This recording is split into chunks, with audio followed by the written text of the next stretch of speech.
Hello, friend. Welcome back to another episode. Today, I'm going to talk about the 30-day challenge.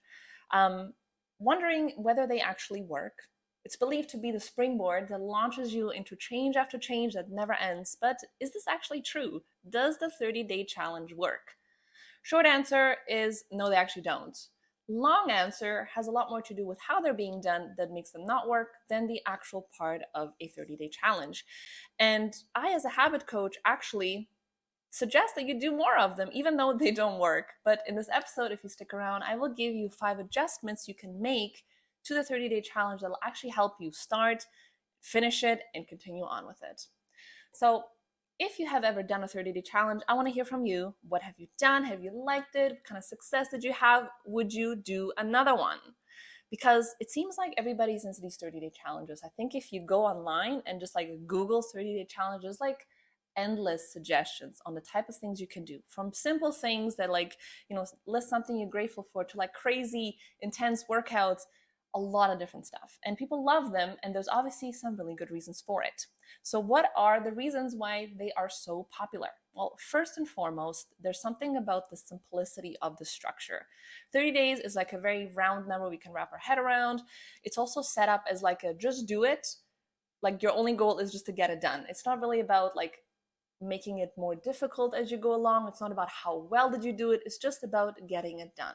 And something about that seems like a challenge that we can take on, but it's not more than we could actually get through. It also is really great to help you gain momentum, especially if it's something that's like a little bit more difficult, like let's say a workout routine. It can be a little bit tough to like really get into them. So giving yourself like a 30-day stretch where you're like, no matter what, I'm going to pull through, is kind of like a way to kick your own butt and really like get over that hump that makes it kind of difficult to get started. It's also a great confidence boost. Anytime you're doing anything difficult, it helps you feel good about yourself, instills that like idea that I can do difficult things. It motivates you to keep going, especially if you're seeing some kind of a tangible change. And even just like getting through day 1, day 2, day 3 is going to be like a big pat on the back, which again, that momentum is there. It's a lot easier to keep going once you're already moving. And it's also a lot easier mentally for us to wrap our brain around doing something for 30 days versus starting today and then never stopping ever again. The idea that we can just somehow catapult ourselves into more changes seems super exciting. Also, there usually tends to be like a community aspect to it. Like whether you look up challenges online with other people or you just do it with your coworkers, which is what I did last month, there's something fun about like doing it with other people where there's like a little bit of competitiveness to it as well. So there's obviously some really great things that are happening. Why are they not working then? Truthfully, I don't actually have any kind of like statistics on it to tell you how many people don't make it, but the usual consensus is, especially if it's a little bit more difficult, most people don't even make it through the first week properly. Like they don't make it to week 2. So not to be discouraged, there's obviously a reason why they don't work. There's nothing wrong with you. It's just the way that they're designed. So let's jump into some of the cons as to why they actually don't work as well as we hope that they would. The first problem that we face is the priority shift. Whenever I've brought up, hey, did you want to do like a challenge with me or something? It's always like, oh, you know what? Not right now, because we mentally have to make the space for it. I have to mentally commit to doing something for 30 days straight. And I also have to make sure that my schedule is clear because I'm not trying to fail immediately. You want to increase the odds that you're going to pull through. So usually what we do is when we have some kind of an endeavor that we're taking on, we kind of park other things to the side. Other projects, things that we were going to get done, even like other priorities like hanging out with friends. Like you're like, I'm going to disappear for the next month and get this done. This is not feasible. Like, what are you going to do in 30 days? Are you going to continue doing this forever? Probably not. So all that stuff that you parked is all going to reappear again, which means that the intensity with which you are doing stuff may not be maintainable long term, which is part of the reason why it's so hard to continue on with it. The second one is because it's only 30 days, not only do we go hard, a lot harder than what we would do if we had to pace ourselves, because again, 30 days is such a short amount of time, we also heavily rely on willpower to get through it. Ever tried something, you're like, I have to get through it, I'm day 7, but really you just like push through just to get it done? Had this been like a forever kind of thing, you probably weren't going to do that, which means that relying on yourself to push through, use willpower, get it done no matter what, isn't going to be a feasible strategy long term, which is another reason why it doesn't work out. Also, we're like a little bit overzealous with what we think we can manage to get done. So that also winds up not being maintainable long term. they're also by design set up to be this like all or nothing kind of trap. Because the idea is that you said, let's say I'm gonna read 10 pages every day. The idea is not, I'm gonna read like 9, I'll round it up. The point was to read 10. And if you didn't read 10, technically that's an X on the calendar. And usually the challenges are set up that if you didn't get it done, you start all over again. So there's nothing like in between. It's either I got it done or I didn't get it done. And that idea that if you're not able to get it done, you're basically a failure. The only way you succeed is if you actually make it through the full 30 days isn't always encouraging. You're really only celebrating if you made it through all of it, which again is not feasible for life, and it can also be very discouraging as you're doing it. Depending on what you did, maybe you just started out a little bit too hard and you're just kind of like getting tired of actually doing it. Also, a lot of the challenges are set up to be potentially very restrictive, like, you know, there's like the no alcohol or no like sugar, like something where you like completely cutting something out totally for the 30 days seems manageable enough, but can also be hard because that may not be feasible with like your regular life things. And also it's like, are you going to do that for the rest of your life? Probably not. Also, again, depending on the complexity of what you're doing, there may not always be results right away. Like you may have been doing crunches every single day. You might have been doing the plank. I think there was like a plank challenge a while back. You might not see abs by the end of the time. Like your time of holding a plank may not be significantly larger. Like you might not see huge benefits after the 30 days on, even if you did it. And that can also be something that's kind of discouraging. It's like, well, I did it for 30 days. Why is there not more things that I see? Because usually it takes like a few weeks to kind of get over the hump and really get into the groove of things. So the results can be a little bit more delayed. Now, even with it being set up, obviously unintentionally, to not always help you, based on even just like the science of how habits are formed, there's a whole bunch of things that are already not working out in our favor. Like we need to make it easy enough that we can repeat it regularly, which we wind up not doing because we tend to go a little bit overboard.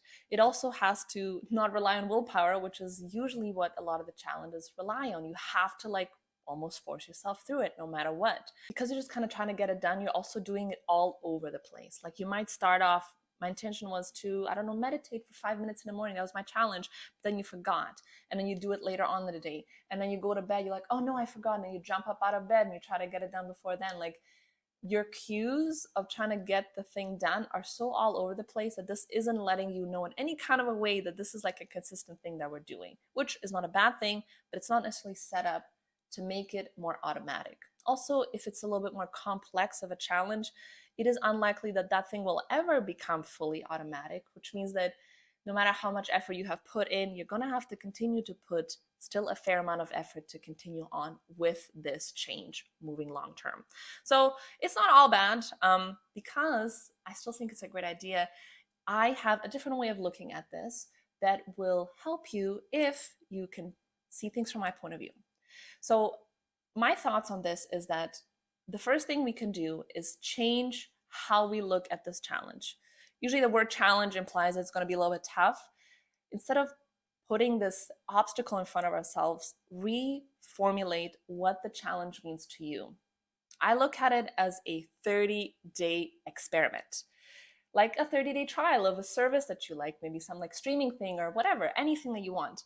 I want to know if I even like this, because sometimes we'll take on a challenge that really doesn't even fit in with us long term. Like we're just trying something new for the sake of doing it, but this isn't necessarily something that we actually enjoy doing, and we might not even want to continue to do it. So when I say experiment, I want you to use this time to figure out what works. And so then once the challenge is done, you can then double down on it. So my first thing is, how does this fit into your life beyond the 30 days? Like, did you even pick something that you're actually interested in doing? What is your actual goal? Is it to do it literally every single day? Or was it just to be more consistently doing it? Even if that's like once or twice a week, like, would that be enough? To what intensity is it that you would like to see this being done? And what are you hoping to get out of it? Like, what is the actual result? Because as you're going through it, 30 days back to back isn't necessarily going to show you the result that you want, but you might be able to walk away with something that is tangible that you can see even earlier than the 30 days. So that's my first thing. Actually, like, look at the end and be like, how do I plan on fitting this in? And like, what is my whole goal of doing this? My second thing is, I kind of already brought it up, which is like, this gives you a chance to find the ideal fit, because it's like these challenges set up as like an all or nothing, like just get it done. I don't care how, just get it done. we wind up getting it done like all over the place. Like I said, what if you decided like, oh, I'm going to do it first thing in the morning, but then you forgot because maybe you were rushing or you just forgot to do it. And then you wind up doing it like right after work. And then another time you went to bed and you totally forgot that you were supposed to do it. And then you jumped up, you're like, oh, I still have to drink all the water because maybe that was a challenge. Think about that time as like the experiment, like where in my day does this actually make sense? And maybe the time that you initially had carved out for it winds up not being the best fit for it. This gives you a chance to like reflect back on all the different things you experimented with that might be helpful in you narrowing down where this actually would make way more sense in your day. My third thing is, instead of just going through it, which after a while you kind of go into this like autopilot burnout phase, especially if it's something that's like kind of difficult to get through, you don't really care anymore about how things are going. You just want to get it done. That's not a feasible way to like build some actual consistency and routines and habits in, but it also doesn't give you anything helpful. So at the end of every day, it doesn't matter how it went, which is taking information in, review the day. If things went well, celebrate, obviously, but ask yourself, like, what happened today? Like, why did things go well? And some days are just set up for success and there's no reason behind it, but you could still note something down. Like, what could I have done differently? What could have helped me? What did I notice? Like, what was happening today that maybe wasn't happening other days? Same thing if the day didn't go well. Even if you didn't manage to do it at all, don't be sad about it. Reflect. What happened today? What was different about today that didn't happen the other days? What have I done that may have made it more difficult for me? Information gathering.